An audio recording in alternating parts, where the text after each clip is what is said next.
Welcome back everybody to the show analyzing real life attacks caught on tape. We're gonna jump right into our first video and analyze it step by step. Leo?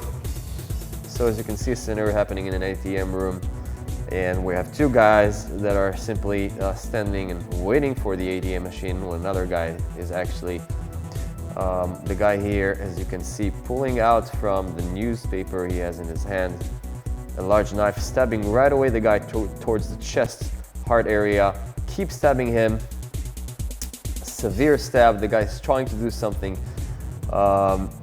He goes to the actual guy that was in the ATM machine, and fortunately he was able to run away. Now he grabs the money and leave the area. Let's see what we could do. So as you guys were able to see, we have a video of two guys standing and waiting for the ATM machine. The guy on the right is out of nowhere simply jumping on the guy waiting to the ATM machine and stabbing him towards the heart chest area.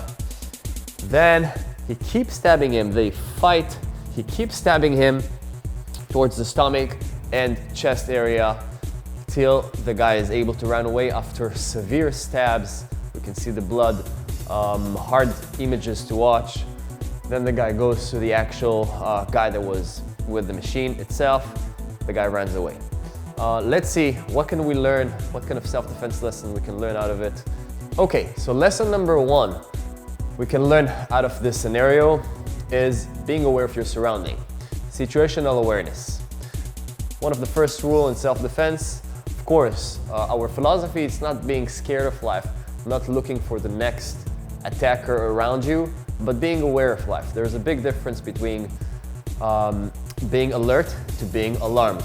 Okay, so the idea is you're in an ATM space, an ATM room. That's a space that when you take out your personal belongings, your wallet, and many cases of robberies have been occurred. So yes, be more aware of your surrounding. And here, if you see a person that's standing next to you, you can take a distance, okay? But when the guy is jumping on him, whoa, I might be able to react if I'm paying attention to who is around me. As well, if there is a wall, I can simply lean back towards the wall so no one can surprise me from behind. These are little tips that we can give you that can really save your life. I will give you another example. In Israel, we actually had a whole period of time when knife attacks were happening, terrorist knife attacks, and they were happening a lot of times in bus stations. And one of the things I was recommending my students, and one of the tips I was giving there, is if you are in a bus station, in order not to be surprised from the back, right, a knife stab from the back, basically we don't have any tips for you guys to develop eyes in the back. So what you could do is lean back on the actual bus station, and at least you have a vision, you're able to see what's going on around you. So rule number one, situational awareness. Space, okay, someone looks suspicious. You can see that the guy is actually taking out a newspaper and start unwrapping it. When he pulls out a knife, if I'm at least looking around me, I can definitely try to react, at least try to protect myself with my hands, with distance, with my legs, with whatever I have. Let's jump right into our second tip, is actually the defense itself. I'm seeing the knife. Whoa, this is the most natural reaction you're going to have.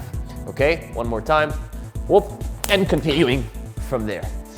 But even though this is the most instinctive defense, it has a little disadvantage, okay? As you can see, my defense will stop the knife, but the attacker can definitely simply go down right now because my hands are covering just my upper body, okay?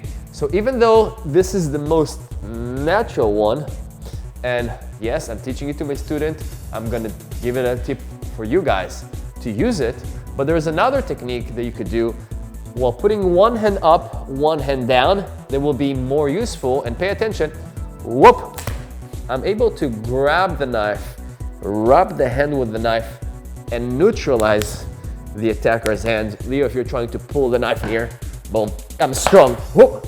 I'm strong here. Much stronger than defend with two hands. So how do we use those two techniques together? Because obviously, if you're surprised, and even if you're someone trained and you're being surprised, doing this technique out of nowhere could be very, very hard and almost impossible. So starting with this technique, yes, definitely. But the moment there is a second stab happening, whoop, change your hand position from both hands here to one hand up, one hand down. So pay attention, I'm with my left hand protecting my lower body, with my right hand protecting my upper body. So if you go and I'm stabbing my face, I'm also protected there. Okay, so let's conclude all of it one more time. We had a scenario of two guys waiting for an ATM. One is unwrapping from his newspaper a large knife, suddenly stabbing him. This is the most natural reaction you're going to have. When you guys are simply, for example, falling on the street, you're putting your two hands against the concrete, against the ground in order to protect your face. This is a natural reaction that we call an instinct.